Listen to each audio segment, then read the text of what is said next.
यौन शोषण के आरोपों में घिरे संत आसाराम बापू ने पूछताछ के लिए पेश होने के लिए 20 सितंबर तक की मोहलत मांगी है। अपने पहले से तय धार्मिक कार्यक्रमों और प्रवचनों का हवाला देते हुए आसाराम बापू ने जोधपुर पुलिस से प्रार्थना की। इस पर जोधपुर पुलिस ने कहा कि उन्होंने वक्त जरूर मांगा है, लेकिन इस पर अभी तक उनकी कोई अर्जी नहीं मिली है। आसाराम बापू को 30 अगस्त तक का समन भेज दिया गया है, जिसमें 24 घंटे का वक्त बचा है। आसाराम बापू की तरफ से एक रिक्वेस्ट आई थी कि 20 सितंबर तक उनके कोई सत्संग के प्रोग्राम हैं, जिनको देखते हुए 20 सितंबर तक का समय आसाराम बापू ने और मांगा था।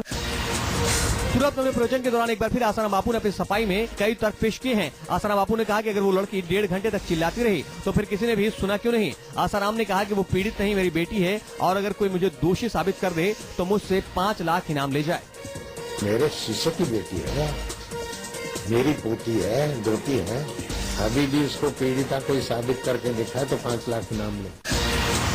संत आसाराम पर यौन शोषण का आरोप लगाने वाली लड़की के पिता ने आसाराम पर और भी संगीन आरोप लगा दिए हैं। पीड़ित के पिता ने कहा है, सिर्फ इसी गर्मियों में फिजिकल थेरेपी के नाम पर आसाराम बापू ने 25 लड़कियों के साथ छेड़खानी की है। लड़की के पिता ने यह भी कहा कि आसाराम की प्रवक्ता नीलम दुबे उनके पास केस वापस करने की प्रार्थना करने के लिए आई थी। उन्होंने कहा गलती होगी, माफ करें, मैं आपके पैर पकड़ती हूँ, आप प्लीज माफ कर दीजिए। काफी देर तक हाथा चोरी करती रही।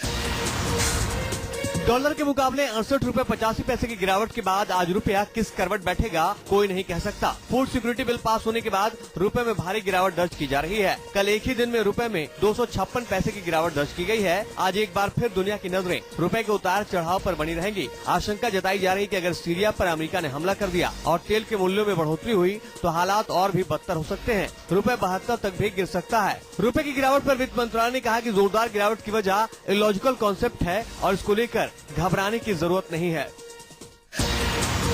रुपए की गिरावट के साथ ही लोगों की मुसीबतें बढ़ने वाली हैं। विदेशों से आयात किए जाने वाले इलेक्ट्रॉनिक आइटम्स की कीमतों में भारी इजाफा हो सकता है। रुपए के कमजोर होने के बाद कारों, टीवी, वॉशिंग मशीन और दूसरे इलेक्ट्रॉनिक उपकरणों की कीमतों में बढ़ोतरी होना तकरीबन तय माना जा रहा है। जनरल मोटर्स ने ऐलान किया है कि वो अपनी 3 अहम मॉडल्स की कीमतों में 2000 रूपए से 10,000 रूपए तक बढ़ोतरी करेगा। सितंबर के पहले हफ्ते से नई कीमतें लागू हो जाएंगी। गोदरेज अप्लायंसेज ने भी ऐलान किया है कि वो अपने प्रोडक्ट्स की कीमतों में 7% की बढ़ोतरी कर सकता है। ये नई कीमतें भी अगले महीने से लागू हो जाएंगी। अर्थव्यवस्था के संकट में होने पर दिग्गज उद्योगपति रतन टाटा ने कहा है कि भारत ने दुनिया का भरोसा खो दिया है और सरकार इसे ठीक वक्त पर पहचानने में चूक गई है। रतन टाटा ने कहा कि सरकार निजी क्षेत्र के स्वार्थों से कोई भी फैसला नहीं ले पा रही है और इसी वजह से अर्थव्यवस्था डवाडोल है। मोदी की योग्यता के सवाल पर रतन टाटा ने सिर्फ इतना ही कहा कि गुजरात में उन्होंने अच्छा काम किया है। रुपया सिर्फ डॉलर के मुकाबले ही नहीं गिरा है, दुनिया की दूसरी मुद्राएं जैसे ब्रिटिश पाउंड, यूरो और स्विस बैंक के मुकाबले में भी रुपए में गिरावट आ चुकी है। रुपए की गिरावट के साथ सोने की कीमतों में भी तेजी से बढ़ोतरी हो रही है। कल एक ही दिन में सोने की कीमतों में 2,500 रूपए की बढ़ोतरी हो गई। ये अब तक सबसे ज्यादा मानी जा रही है। सोना अब 34,500 रूपए प्रति 10 ग्राम हो चुका है। एक अनुमान के मुताबिक अगस्त में सोने का आयात 5 टन तक हो सकता है। सोने का आयात संबंधी RBI के ताजा निर्देशों को देखते हुए ज्वेलर्स को आशंका है कि गोल्ड के फ्लो को कम किया जा सकता है। वहीं कल रुपए की जोरदार कमजोरी के बाद सेंसेक्स 550 अंक टूट गया। वहीं सेंसेक्स आखिर में मामूली बढ़त पर बंद हुआ। शुरुआती गिरावट के बाद सेंसेक्स में 650 अंकों की रिकवरी और जबकि रुपए में मामूली रिकवरी हुई है। यूपीए सरकार का महत्वाकांक्षी भूमि अधिग्रहण विधेयक आज लोकसभा में पेश होगा। इस विधेयक का मकसद भूमि अधिग्रहण से प्रभावित होने वाले परिवारों को इंसाफ और भूमि का उचित मूल्य दिलवाना है। अगर भूमि अधिग्रहण विधेयक को मंजूरी मिल गई तो गाँव में भूमि अधिग्रहण से प्रभावित परिवारों को मार्केट प्राइस का 4 गुना और शहरी इलाकों में मार्केट प्राइस का 2 गुना मुआवजा मिलेगा। ग्रामीण विकास मंत्री जयराम रमेश इस विधेयक को पेश करेंगे। इस विधेयक में प्रस्ताव है कि प्रभावित लोगों को विकास में भागीदार बनाया जाए, जिससे उनकी सामाजिक और आर्थिक हालात सुधरे। फूड सिक्योरिटी बिल की ही तरह भूमि अधिग्रहण बिल को भी चुनाव में कांग्रेस का ट्रम्प कार्ड माना जा रहा है। कांग्रेस के उपाध्यक्ष राहुल गांधी ने यूपी के विधानसभा चुनावों से पहले ही भूमि अधिग्रहण बिल को अहम बताया था। आम सहमति न बनने की वजह से ये बिल लटका रहा, लेकिन इस विधेयक को 2 सर्वदलीय बैठकों के बाद पेश किया जा रहा है, जिसमें सरकार ने बीजेपी नेता सुषमा स्वराज और लेफ्ट के 5 प्रमुख सुझावों को स्वीकार कर लिया था। ये विधेयक 100 साल से भी ज्यादा पुराने भूमि अधिग्रहण कानून 1894 की जगह लेगा। पुराना कानून अंग्रेजों के जमाने का है, जिसमें बहुत सी कमियां हैं। विपक्ष आज एक बार फिर कोयले के आवंटन से जुड़ी गुम हुई फाइलों पर नए सिरे से बड़ा हमला बोल सकता है। 6 दिसंबर तक बढ़े हुए मानसून सत्र में कोलगेट पर एक बार फिर जमकर शोर शराबा हो सकता है। बीजेपी शुरू से ही कोयले की गुम फाइलों पर प्रधानमंत्री से बयान देने की मांग कर रही है, लेकिन अब तक इस मामले पर प्रधानमंत्री मनमोहन सिंह की तरफ से कोई प्रतिक्रिया नहीं आई है। कोयले के आवंटन संबंधी कई फाइलों के गुम होने के संबंध में आज इंटर मिनिस्ट्रियल ग्रुप की अहम मीटिंग हो सकती है। मीटिंग में हालातों की समीक्षा और आगे की रणनीति पर चर्चा की जाएगी।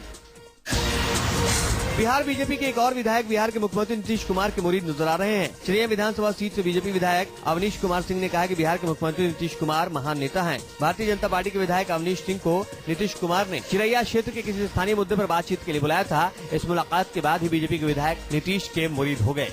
गठबंधन टूटना एक घटना है।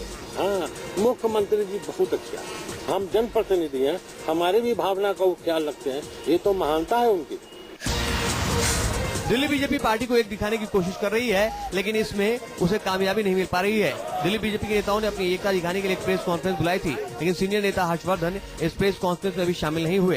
दिल्ली बीजेपी के सीनियर नेता हर्षवर्धन का नाम मुख्यमंत्री पद के संभावित उम्मीदवारों में लिया जा रहा था, लेकिन अचानक प्रेस कॉन्फ्रेंस में उनकी गैरहाजिरी की वजह का खुलासा नहीं हो पाया है। दिल्ली विधानसभा चुनावों के मद्देनजर दिल्ली बीजेपी के प्रेसिडेंट विजय गोयल, नेता विपक्ष वीके मल्होत्रा और विजय जॉली ने ज्वाइंट प्रेस कॉन्फ्रेंस को संबोधित किया।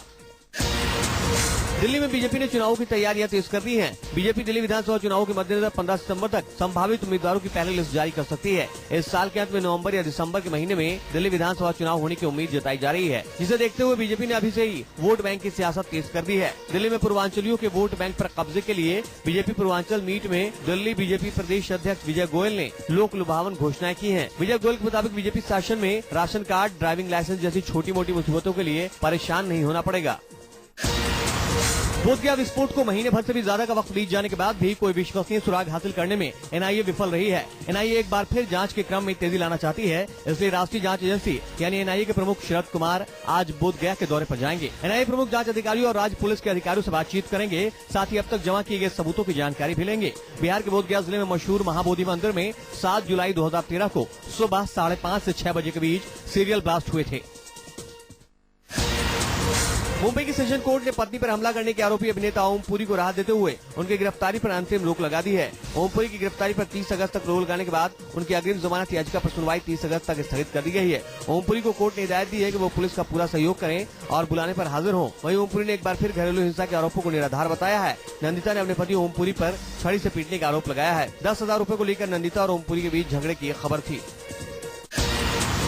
हरियाणा पुलिस के एक पुलिस अफसर को एक डॉक्टर पर गोली चलाने के आरोप में गिरफ्तार कर लिया गया है। हरियाणा के करनाल में शराब के नशे में धुत पुलिस अधिकारी कश्मीर सिंह पर सरकारी अस्पताल में तैनात डॉक्टर पर सर्विस रिवाल्वर से गोली चलाकर जान से मारने की कोशिश का आरोप लगा है। गोली चलाने के बाद आरोपी सब इंस्पेक्टर मौके से फरार हो गया था। आरोपी अपने रिश्तेदार की गलत मेडिकल रिपोर्ट तैयार कराने के लिए डॉक्टर पर दबाव बना रहा था।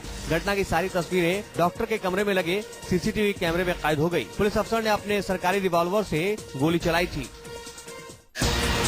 इलाहाबाद में गंगा नदी गौस्ते में दिखाई दे रही है। गंगा माई बांध ने पूरे शहर में कोहरा मचा दिया है। मकानों की पहली मंजिल तक पानी ही पानी नजर आ रहा है। लोग शहर में नावों पर आने जाने को मजबूर हो गए हैं। ये वही इलाके हैं जहां कभी सड़कों पर चहल पहल होती थी, लेकिन न तो सड़कें दिख रही हैं और न ही लोग। ज्यादातर लोगों ने ऊंचे मकानों की छतों पर शरण ले रखी है। लोग हजारों की तादाद में मदद के इंतजार में हैं। घर में घुसे पानी ने सब कुछ बर्बाद कर दिया है। अब लोग मुश्किलों के बीच दिन गुजारने को मजबूर हो गए हैं। काशी के घाटों का भी कुछ ऐसा ही हाल है। यूपी के चंदौली में भी हालात काफी खराब है।